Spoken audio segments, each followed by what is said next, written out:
Seguimos então com a leitura do livro Painéis da Obsessão, de Valdo Franco, pelo espírito de Manuel Filomeno de Miranda.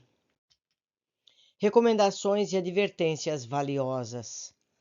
Concluído o serviço de esclarecimento pela palavra oportuna da querida mensageira, formaram-se diversos grupos de espíritos afins em conversação edificante. Era a primeira vez, desde o internamento de Argos, que este podia, com certa lucidez, dialogar com Áurea, além do corpo físico, no parcial desdobramento pelo sono.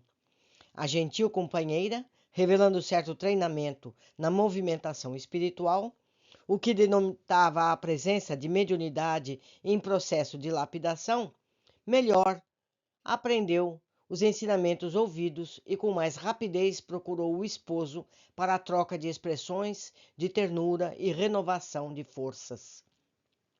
Por sua vez, o jovem se assinalava pelos receios injustificáveis da desencarnação, resumando as impressões emanadas do corpo somático na sua lenta recuperação.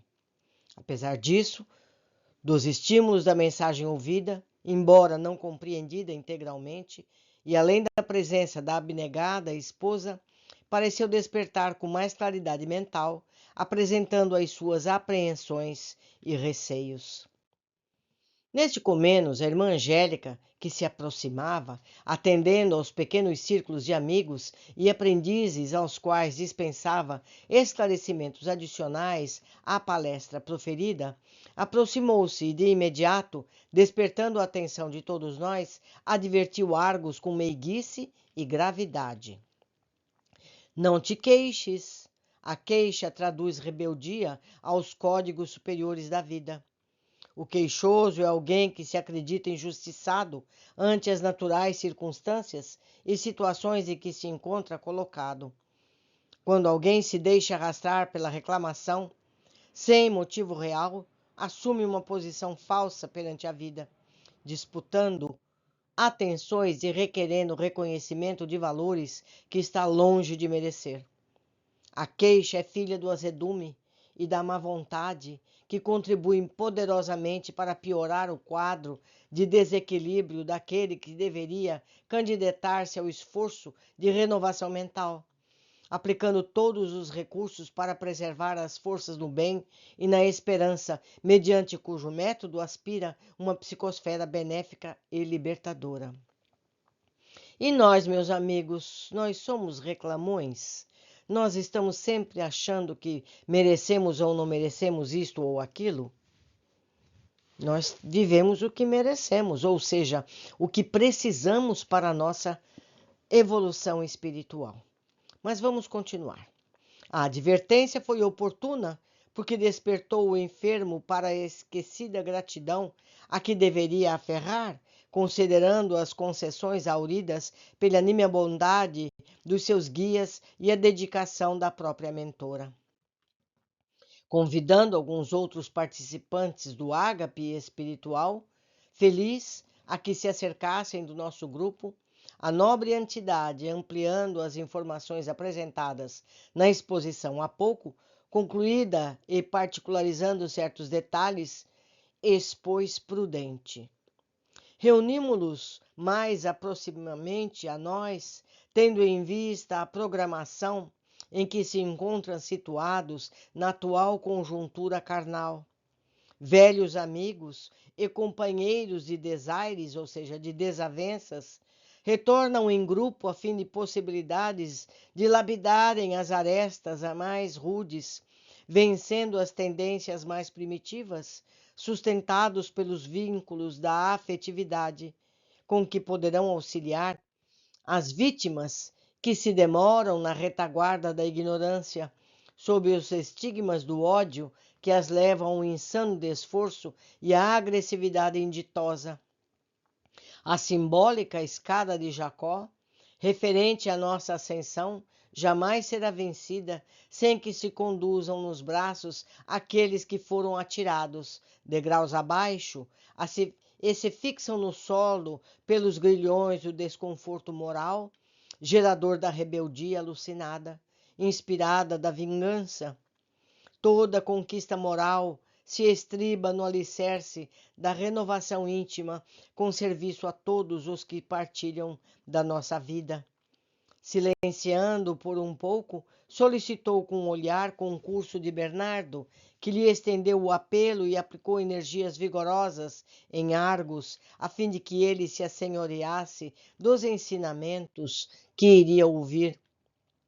O mesmo ocorrendo com Áurea e um jovem que mantinha estranha e aturdida aparência, resultado das suas atitudes levianas no corpo. Lentamente vimos-los conscientizarem-se, identificando a situação que lhes dizia respeito, com exceção do novo amigo, que se encontrava sob penosa ação de substâncias alucinógenas que lhes dificultavam a liberação do corpo mental. Apesar disso, era visível seu esforço por apreender o que se passava, de certo modo, predispondo-se para os sucessos que iriam tomar corpo. Aqui está o nosso amigo Maurício, muito vinculado aos nossos Argos e Áurea, especialmente ao querido enfermo, quando, dos compromissos infelizes na Boêmia, em que a precipitação fez que se originasse essa pugna de rancor que se arrasta pelos séculos, o nosso Maurício exerceu papel preponderante na cilada em que tombou, indefeso, antigo esposo de Áurea, cujo afeto não era por esta desconsiderado. Viviam-se os lamentáveis conflitos entre os hussitas e sigismundistas, nas duas terríveis facções que disputavam o direito de restabelecer a fé pura e transparente do Cristo ou manter a forma vigente. Depois do ignóbil concílio de Constança e da morte de João Hus, o apóstolo da renovação cristã, os ânimos se exaltaram e a guerra civil estalou com toda a volúpia, ceifando dezenas de milhares de vidas. Recomendo a leitura desse livro do Jean Hus. Vale a pena. É muito importante. Continuando.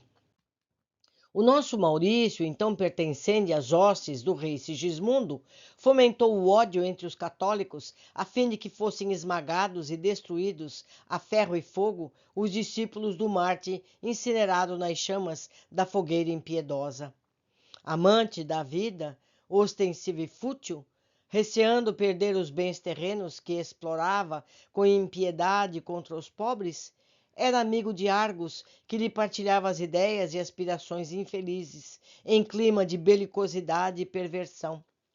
À parte os fatos históricos, Argos amava uma jovem castelã que não lhe correspondia o afeto, casada e se encontrava com o nobre cavalheiro hussita, ou seja, discípulo de João Hus, de nome Felipe, com quem se comprometera antes, em segredo. Amiga de Maurício, a jovem confessou-lhe viver um drama íntimo, oferecendo armas ao comparsa daquele que assediava, não correspondido, nascendo um conúbio de dois amigos ao crime, nefando, que se consumaria numa noite de horror. Convidado ao encontro amoroso, Felipe acedeu à sugestão de Maurício, que o atraiu, acompanhando-o a uma viela à parte na velha cidade de Praga, onde o punhal do adversário, manipulado à traição, varou-lhe as costas, ceifando a vida. O crime de natureza pessoal somaria a outras arbitrariedades não menores e loucuras extravagantes que os arrastariam a sítios de dor após a morte e renascimentos de amarguras. Hussitas, aqui está explicado, e sigismundistas eram os dois grupos que seguiam respectivamente os ensinos de John Hus e do imperador Sigismundo, que pretendia impor à Boêmia após a morte do seu irmão, o rei Venceslau IV, que governava aquele país, provocando lamentáveis e duradouras lutas fratricidas, nas quais estavam presentes as questões religiosas no primeiro quartel do século XV.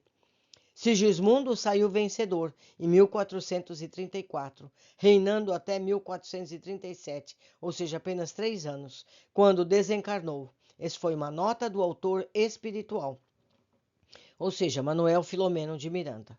Continuando. Maurício, que parecia recordar-se, chorava copiosamente, enquanto Argos, despertado no centro da memória passada, enrubesceu de cólera mal contida. Não se percebesse as emoções dos envolvidos no drama, a instrutora prosseguiu. Depois de vários insucessos em que as personagens foram trazidas de retorno ao proscênio das lutas, ei-los nos idos de 1815, em Nimes, atiçando as labaredas da insânia religiosa e política, fazendo as vítimas do massacre de Arpalignace, a lê-se Arparges, me perdoe o meu péssimo francês. Em abril desse ano, cujos horrores, na cruel perseguição, constituem uma página da vergonha e dor na história da França. Argos, profundamente vinculado às glórias e estroinices do imperador, vê-lo partir para o exílio e ainda ao lado do Maurício, entrega-se a sandice, recapitulando experiências em que fracassa. Novamente, submetendo Felipe à sua antiga vítima, que se encontrava reencarnado entre os protestantes perseguidos. Estão abertas as comportas do ódio sandeu, que agora irrompe voluptuosamente, e agravados os compromissos dos litigantes tresvairados. Áurea, por sua vez, assume responsabilidades graves na área da afetividade, no mesmo período. Igualmente em França, sem ter reencontrado os antigos galanteadores, ora galvanizados pelas próprias paixões, tombando na insensatez de perturbar com impudícia e honrado lar que desmorona sobre os escombros da rubra tragédia que passou a pesar-lhe na consciência. Não é de estranhar-se, portanto, a colheita de aflições que ora chegam sob dadivosas bênçãos da reencarnação. Houve uma larga pausa para que todos, especialmente os envolvidos dos acontecimentos, pudessem recordar-se e compreender a magnitude do momento, bem como da oportunidade que lhes era concedida para a reparação e reequilíbrio da felicidade. Percebi que cada um dos envolvidos na sucessão de ocorrências apresentava reação diferente. Áurea mostrou-se indisposta. Nesse momento, a presença de Argos, como que magoada, desferindo um olhar de surpresa e desconfiança em relação a Maurício, de quem se recordava na atual existência, nele identificando um amigo em relação a quem mantinha sentimentos contraditórios, difíceis de serem explicados. Argos parecia mais irritado diante da narrativa que o afligia, passou a tossir, denotando a sensação de dores que foram atendidas pelo presto amigo Bernardo. Maurício, por sua vez, chorava, demonstrando um estranho rito na face. A irmã Angélica, dominando com serenidade e profundo conhecimento de causa a situação, deu curso aos esclarecimentos. Esta reencarnação é-lhes valiosa, importante e muito decisiva no fenômeno da evolução dos queridos amigos, a quem amamos na condição de filhos do sentimento espiritual. Não é por acaso que renascem sobre o pálio da fé espírita, de certo modo, legatária dos ideais de John Hus. A conduta religiosa ser-lhe-á o abrigo de defesa e o campo de crescimento, a escola de reeducação e hospital de refazimento. Os seus ensinos lhes darão as forças para a liberdade e contribuirão para que possam melhor resgatar os delitos antigos, através de simultaneamente do bem que possam espalhar e da caridade que desejem distender a muitas das antigas vítimas que virão em busca do pão da amizade e do teto do apoio. Por enquanto, nosso Maurício foge de si mesmo pelos ínfios caminhos de uma filosofia infeliz que varre a terra neste momento que perturba as mentes moças, na qual se lhes anestesia, sem encontrar a paz, já que aqueles que lhe padecem as penosas injunções sitiam-se no campo mental, um desforço compreensível. Como, porém, a justiça do Pai é feita de amor e misericórdia, dia virá em que se lhe abrirão as portas da doutrina espírita, atraindo e oferecendo-lhes preciosos meios para a edificação de si próprio e a libertação dos que se compartem por lei e convivência psíquica. Aqui ele está falando porque o menino é dependente químico, que é uma epidemia mundial, não é verdade? Aqui está o grande momento, um instante magno para a valorização de todo o esforço que estamos empreendendo em favor dos queridos filhos. Indispensável que se armem de fé e de ação, de modo a não reincidirem nas mesmas lamentáveis fraquezas, revivendo posições falsas, insustentáveis, com os derivativos da ociosidade, da contumaz insensatez. O trabalho contínuo, mesmo um pouco além dos chamados limites das forças, será um meio de conquistarem valor e elevação pessoal na convivência e no exercício da caridade para com os filhos do Calvário. Suas vidas não lhes pertencem, senão a vida, como aliás acontece com todos nós, preencham as suas horas com dádivas de amor e ação, a fim de que a hora vazia não os surpreenda em novos planos de negaciar ante o dever com acumpliciamentos perigosos, sob as tenazes do que lhes padecem a arrogância, e não esqueçam os sofrimentos experimentados. Pude notar lágrimas nos olhos da nobre entidade que se calou por momentos, terminando com um vigoroso apelo. Filhos, meditem. Os encontros, os reencontros com as outras almas queridas ou não, nos caminhos do futuro, definirão os seus rumos. Jesus ou o mundo? A opção é pessoal e intransferível, e os efeitos igualmente surgirão na pauta da economia moral de cada um. Aproveitem o tempo e vigiem. Os sofredores buscarão a sua convivência. Não se furtem aos párias de hoje, muitos dos quais já estiveram ao lado de vocês envergando ricas indumentárias, ora em trapos. Não se enganem com os ouropéis, nem com as frivolidades do jogo das ilusões. Há muito que fazer em favor de vocês mesmos e de outros. Não podem realizar. Jesus é nosso modelo. Sigam-lhe os exemplos de amor e mansidão, envolvendo-se com as forças da austeridade, do dever, da nobreza, da humildade, que lhe dão a garantia no triunfo, no serviço renovador da caridade. Calando-se, abraçou os três amigos e, acrescentando outras advertências mais íntimas, dirigiu-nos palavras animadoras e, desculpando-se, foi atender outros grupos, quando o Dr. Lustosa nos informou que era chegado o momento de retornarmos com Argos e Áurea, enquanto Maurício ia conduzido ao grupo com o qual se fizera presente à reunião. Eu não conseguia silenciar a mente num misto de gratidão em prece e sede de informações, cujas perguntas o momento não me permitia formular. A verdade é que havia material para acuradas reflexões que eu esperava incorporar no meu dia a dia futuro. Meus amigos, sempre é bom pensar, e nós, como estamos nos comportando com todos aqueles que se aproximam, com todos aqueles que compartem conosco as situações da vida, aqueles com quem nos rilhamos, aqueles com quem nos amamos, como estamos nos comportando com todos? Todos estão no nosso passado. Todas as pessoas com quem convivemos, de forma positiva ou negativa, estão no nosso passado. Precisamos melhorar as nossas relações. Isso é urgente, porque se faz hora, o tempo corre e não faz muito para chegarmos na regeneração. Vamos, amigos, vamos nos apressar.